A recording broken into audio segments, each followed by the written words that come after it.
Olá, seja muito bem-vindo, muito bem-vinda no canal Valdemara Martins. Vou pedir para você já deixar aquele like cheio de estrelas. Estamos lendo A Culpa é das Estrelas de John Gray, capítulo 8. Nós tivemos uma grande reunião da equipe do câncer alguns dias depois. De vez em quando, médicos, assistentes sociais, fisioterapeutas e várias outras pessoas se reuniam em volta de uma mesa enorme numa sala de reunião e debatiam a minha situação. Não a situação do Augustus, nem a situação de Amsterdã, a situação do câncer. A doutora Maria liderava a reunião. Ela me abraçou quando cheguei lá. Ela adorava abraçar. Eu me senti um pouco melhor, acho. Dormir com o BiPAP a noite toda fazia meus pulmões parecerem quase normais. Embora, pensando bem, eu não me lembrasse direito de como era a normalidade pulmonar. Todos chegaram lá e fizeram uma grande demonstração de como aquela reunião seria totalmente focada em mim, ao desligarem seus pagers e tudo mais. Então, a doutora Maria disse: Bem, a boa notícia é que o Falexifor continua a controlar a evolução do tumor, mas, obviamente, ainda estamos vendo sérios problemas com a acumulação de líquido. Então, a questão é: como devemos proceder? E ela simplesmente olhou para mim, como se esperasse uma resposta. Falei. Acho que não sou a pessoa mais qualificada nesta sala para responder a essa pergunta. E ela sorriu. Certo. Eu estava esperando a resposta do Dr. Simons. Dr. Simons? Ele era outro médico de câncer de algum tipo. Bem, nós sabemos pela experiência com outros pacientes que a maioria dos tumores acaba achando um jeito de evoluir, apesar do Phalanxifor. Mas, se fosse esse o caso, veríamos o crescimento do tumor nos exames de imagem, e não foi o que vimos. Portanto, ainda não se trata disso. E ainda pensei. O Dr. Simons batia na mesa com o indicador. O consenso aqui é que é possível que o Falexifor esteja piorando o edema, mas nós depararíamos com problemas muito mais sérios se descontinuássemos seu uso. E a doutora Maria acrescentou: Não conhecemos os efeitos reais do Falexifor após muitos anos de uso. Pouquíssimas pessoas vêm se tratando com ele, e a mesma quantidade de tempo que você. Então, não vamos fazer nada? Vamos continuar com esse procedimento, a doutora Maria disse. Mas precisaremos nos esforçar mais para evitar a piora do edema. Eu fiquei meio enjoada por algum motivo que não sei como se fosse vomitar mesmo. Eu odiava as reuniões da equipe do câncer, em geral, mas odiei essa especialmente. Seu câncer não vai sumir daí, Hazel, mas já vimos pessoas viverem com o mesmo nível de penetração tumoral por muito tempo. Eu não perguntei o que constituiu muito tempo. Já havia cometido este erro antes. Sei que, por ter acabado de sair da UTI, a sensação é outra, mas esse líquido é, pelo menos por enquanto, administrável, ela concluiu. Não dá para simplesmente eu fazer tipo um transplante ou algo assim? Perguntei. E os lábios da doutora Maria sumiram para dentro da boca. Infelizmente, você não seria considerada uma forte candidata para um transplante, ela disse. E eu entendi. Não fazia sentido desperdiçar pulmões bons em um caso perdido. Assenti com a cabeça, tentando não deixar transparecer que aquele comentário havia me magoado. Meu pai começou a chorar baixinho. Não olhei para ele, mas ninguém disse nada por um bom tempo. Então, o choro dele era o único ruído sendo emitido naquela sala. Eu odiava fazê-lo sofrer. E a maior parte do tempo eu conseguia não me lembrar disso. Mas a verdade inexorável era: eles podiam estar felizes por me ter por perto, mas eu era o alfa e o ômega no sofrimento dos meus pais. Logo antes do milagre, quando eu estava na UTI, parecia que ia morrer, e a mamãe ficava me dizendo que estava tudo bem, que eu poderia descansar em paz, e eu bem que tentava descansar em paz. Mas meus pulmões continuavam procurando pelo ar.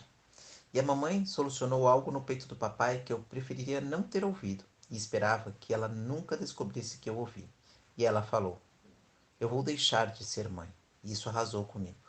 Não consegui parar de pensar nesse episódio durante toda a reunião da equipe de câncer. Eu não conseguia tirá-lo da cabeça. O som da voz dela, quando disse a frase, como se nunca mais fosse ficar bem de novo, o que provavelmente aconteceria. Enfim, acabamos resolvendo manter as coisas do jeito que estavam. E a única diferença sendo as drenagens mais frequentes do líquido. Ao término da reunião, eu perguntei se eu poderia viajar para Amsterdã. E o Dr. Simons riu, literalmente, tá? Mas a doutora Maria perguntou, por que não? E o Simons questionou, meio hesitante, por que não? E a doutora Maria completou, eu não vejo por que não. Eles têm oxigênio dos aviões e no fim das contas, o Dr. Simon disse, quer dizer que eles vão despachar um BiPAP? E a Maria respondeu, sim, ou vão ter um lá esperando por ela.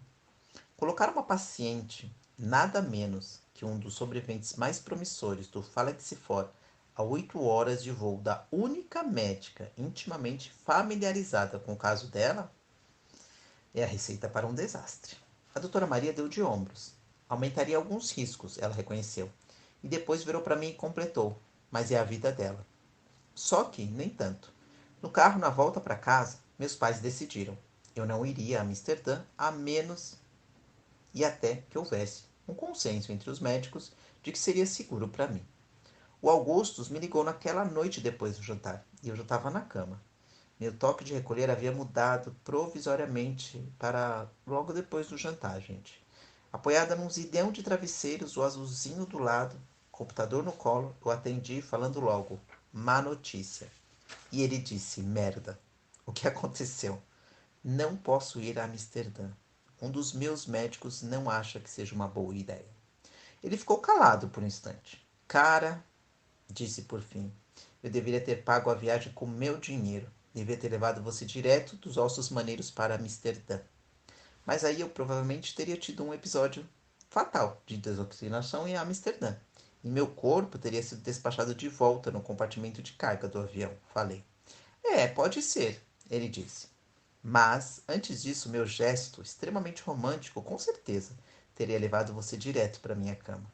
Eu ri muito, tanto que até senti dor no ponto em que o dreno torácico tinha estado. Você ri porque sabe que é verdade, ele disse. E eu ri de novo. É verdade, não é? Provavelmente não, falei. E depois de alguns instantes acrescentei. Mas nunca se sabe. Ele gemeu em ânsias. Eu vou morrer virgem, falou. Você é virgem? Perguntei surpresa. Hazel Grace, ele disse. Você tem uma caneta e uma folha de papel? E respondi que tinha. Então tá. Desenhe um círculo, por favor. Desenhei. Agora faça um círculo menor dentro dele. Obedeci. O círculo maior representa os virgens. O círculo menor é composto por jovens de 17 anos com uma perna só. Ri mais uma vez e argumentei que o fato de a maior parte das atividades sociais dele ocorrerem no hospital pediátrico também não ajuda muito no quesito promiscuidade.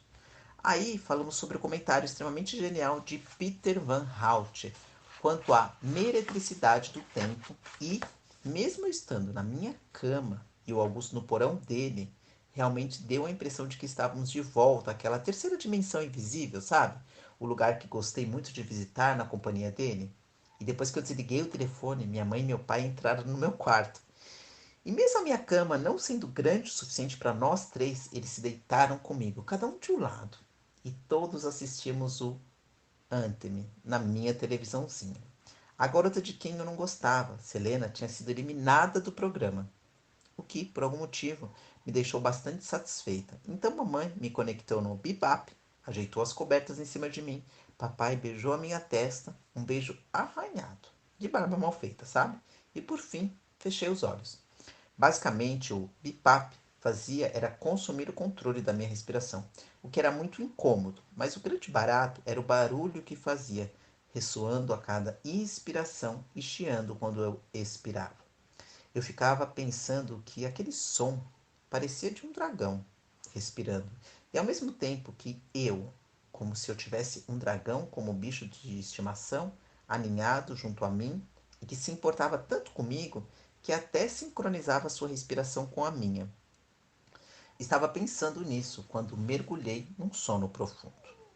Acordei tarde na manhã seguinte, vi televisão ainda na cama, li meus e-mails. Depois de um tempo, eu comecei a rascunhar uma mensagem para o Peter Van Hout, contando por que não conseguiria ir a Amsterdã, mas dizendo que jurava pela vida da minha mãe que nunca compartilharia qualquer informação sobre os personagens com ninguém, que eu nem queria dividir isso com ninguém, porque eu era uma pessoa incrivelmente egoísta e que, por favor, será que ele poderia me dizer se o homem das tulipas holandês é ou não um vigarista? E se a mãe da Ana se casa com ele? Ah, e também, o que aconteceu com Sísifo, o hamster? Mas eu não enviei. Era patético até para mim. Então, lá pelas 3 da tarde, imaginando que o Augusto já teria chegado em casa da escola, eu fui até o quintal e liguei para ele. Enquanto o telefone tocava, eu me sentei na grama, que já estava bem alta e apinhada de dentes de leão. O balanço ainda estava lá, ervas daninhas brotando da pequena vala que eu havia criado com os pés ao me impulsionar cada vez mais alto quando era bem novinha.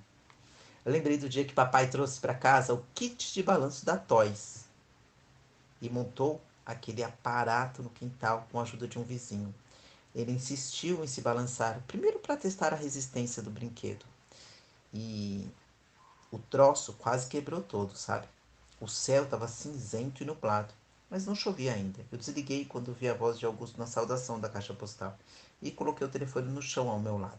E continuei olhando para o balanço, pensando que eu abriria a mão de todos os dias doentes que me restavam em troca de uns pouco saudáveis. Tentei me convencer de que poderia ser pior, que o mundo não era uma fábrica de realização de desejos e que eu estava vivendo com câncer e não morrendo por causa dele. Que eu não deveria deixar que ele me matasse antes da hora. Aí eu comecei a murmurar: idiota, idiota, idiota, idiota, idiota. Sem parar, até que o som da palavra se desassociou do seu significado e ainda estava repetindo quando ele retornou à minha ligação. Oi, falei. Hazel Grace, ele disse. Oi, falei de novo. Você está chorando, Hazel Grace? Mais ou menos. Por quê? Ele perguntou. Porque eu quero ir a Amsterdã, quero que ele me diga o que acontece depois que o livro acabe. Simplesmente eu não quero mais essa vida. E além disso, o céu está me deixando deprimida e tem esse velho balanço aqui que meu pai montou para mim quando eu era criança. Sabe, eu preciso ver esse velho balanço de lágrimas imediatamente, ele disse. Chegou aí em 20 minutos. Continuei no quintal, porque a minha mãe, ela sempre ficava muito angustiada e preocupada quando eu chorava, já que eu não chorava com frequência. E ela sabia que eu ia querer conversar, debater se eu não deveria considerar fazer alterações nos meus remédios. E só de pensar na possibilidade dessa conversa toda, eu fiquei com vontade de vomitar, sabe? Não que eu tivesse uma lembrança clara e comovente de um pai saudável empurrando uma criança saudável no balanço e a criança dizendo mais alto, mais alto, mais alto, ou de algum outro momento metaforicamente ressonante. O balanço, ele só estava lá, abandonado, e as 2 cadeirinhas imóveis e tristes, penduradas de uma tábua acinzentada de madeira, e o formato dos assentos parecendo o traço de um sorriso feito por uma criança. Atrás de mim ouvi o ruído da porta de correr de vidro se abrindo. Eu virei o corpo, era o Augustus, com uma calça caque e uma camisa xadrez de manga curta. Eu enxuguei o rosto na manga da blusa e sorri. Oi? Falei. E ele demorou um pouquinho para se sentar no chão, ao meu lado, e fez uma careta ao aterrissar, um tanto desajeitamente de bunda, sabe? Oi? Falou por fim. Olhei para ele e vi que observava o quintal atrás de mim. Entendo o que você quer dizer, ele disse, e passou o braço por cima dos meus ombros. Aquele é um pedaço de balanço triste e maldito. Aninhei a cabeça no ombro dele. Obrigada por se oferecer a vir até aqui. Você sabe que tentar me manter à distância não vai diminuir o que eu sinto por você, ele disse. Talvez, falei. Todos os esforços para me proteger de você serão inúteis, ele disse. E por quê? Porque é o que você deveria sequer gostar de mim? Já não se colocou em situações difíceis assim o suficiente? Perguntei, pensando em Carolina Mathers. O Gus ele não respondeu. Ele só ficou ali, me abraçando, os dedos firmes no meu braço esquerdo. Precisamos fazer algo a respeito desse raio de balanço, ele falou. Vou dizer uma coisa para você. Ele é o responsável por 90% do problema. Assim que me refiz, entramos e sentamos no sofá lado a lado, o laptop metade apoiado no joelho, de mentira dele, e a outra metade no meu. Quente. Comentei sobre o fundo do laptop. Está mesmo, ele sorriu. Gus acessou um site doações chamado Grátis, sem pegadinha, e juntos redigimos um anúncio. Título? Ele perguntou. Balanço precisa de um lar, falei. Balanço extremamente solitário necessita de um lar amoroso, ele disse. Balanço, solitário e ligeiramente pedofílico, procura bumbuns de crianças, falei. Ele riu. É por isso, o quê? É por isso que gosto de você. Você tem ideia de como é raro encontrar uma gata que use essa versão adjetivada do substantivo pedófilo? Você está tão ocupada sendo você mesma que você não faz ideia de quão absolutamente sem igual você é. Eu respirei fundo pelo nariz.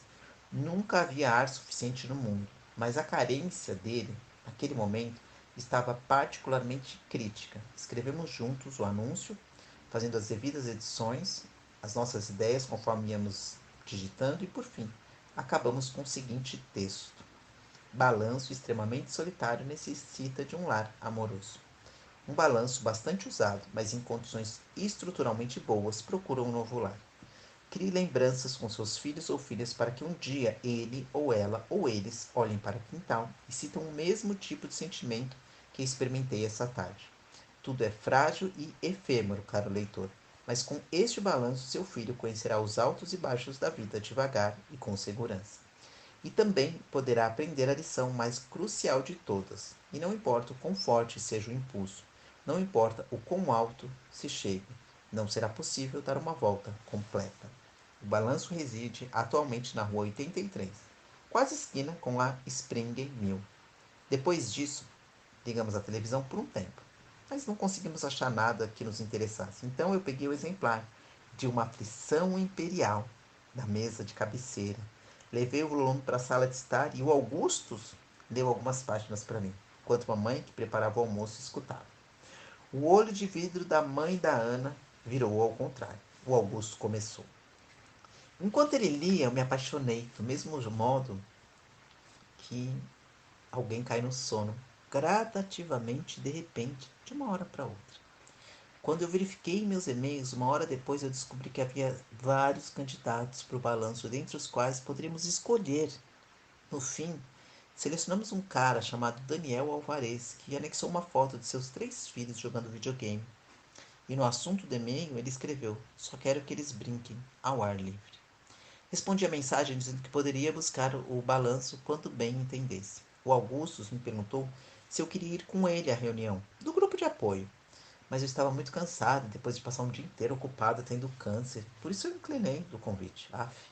Estávamos no sofá quando ele empurrou o corpo para cima para se levantar, mas ele acabou caindo sentado de novo e me tacou um beijo na bochecha.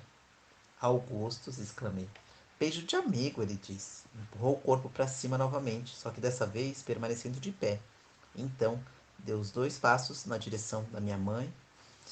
E é sempre um prazer vê-la, ele disse. E minha mãe abriu os braços para lhe dar um abraço, no que o Augusto se inclinou e deu um beijo na bochecha dela. E se virou para mim, viu? Perguntou. Fui para a cama logo após o jantar, bipap, suprimindo o mundo que ficava do lado de fora do meu quarto. E nunca mais vi o balanço. Dormi bastante tempo, 10 horas, provavelmente por causa do processo lento de recuperação. Provavelmente porque o sono combate o câncer e provavelmente porque eu era uma adolescente sem hora certa para acordar. Ainda não me sentia forte o suficiente para voltar a frequentar as aulas no EMCC. Quando enfim eu tive vontade de levantar, eu tirei a máscara do BIPAP do nariz, coloquei o catéter do oxigênio nas narinas, liguei o aparelho, tirei o laptop de debaixo da cama, onde eu tinha guardado na noite anterior. Lá havia um e-mail da Lindevid Vliegentart. Cara rasa. Recebi uma mensagem dos gênios dizendo que você virá nos visitar com Augusto e sua mãe, chegando aqui no dia 4 de maio, em apenas uma semana. Peter e eu estamos encantados e não vemos a hora de conhecê-los pessoalmente. Seu hotel, o filósofo, fica apenas uma hora da casa do Peter, e talvez devêssemos dar um dia para que vocês se recuperem dos efeitos do jet lag. Sendo assim, se for conveniente, nós os encontraremos na casa do Peter na manhã do dia 5 de maio, talvez às 10 horas, para uma xícara de café e para que ele responda as perguntas que você quer fazer sobre o livro dele.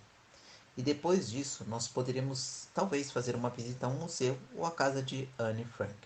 Cordialmente, Lidevege Fliegentart, assistente executiva do Sr. Peter Van Hout, autor de Uma Aflição Imperial. Mãe! falei. Ela não respondeu. Mãe! Gritei. Nada de novo. E mais alto. Mãe! Ela veio correndo, enrolada numa toalha cor-de-rosa, velhinha, toda pingando, ligeiramente em pânico. O que aconteceu? Nada, foi mal. Eu não sabia que você estava tomando uma chuveirada. Eu estava na banheira, ela disse. Só estava, fechou os olhos. Só estava tentando tomar um banho de banheira de 5 segundos. Perdão. O que está vendo? Você poderia ligar para o Gênesis e dizer a eles que a viagem foi cancelada? Eu acabei de receber um e-mail da assistente do Peter Van Hout e ela acha que vamos até lá. Mamãe franziu os lábios e passou por mim com os olhos semicerrados. O quê? Perguntei. Não era para eu dizer nada até seu pai chegar. O quê? Perguntei de novo. A viagem está de pé, ela disse, por fim. A doutora Maria nos ligou ontem e nos convenceu de que você precisa viver a sua. Mãe, eu te amo tanto, gritei. Ela foi até minha cama e deixou que eu a abraçasse. Mandei um torpedo para o Augusto porque eu sabia que ele estava na escola. Ainda disponível, dia 3 de maio, e ele respondeu na mesma hora. Está tudo indo a mil maravilhas para o meu lado. Se ao menos eu conseguisse ficar viva por uma semana, conheceria os segredos não publicados da mãe de Ana e do homem das tulipas holandesas. Dei uma espiada na minha blusa, na altura do peito. Vocês têm de se comportar, sussurrei para os meus pulmões.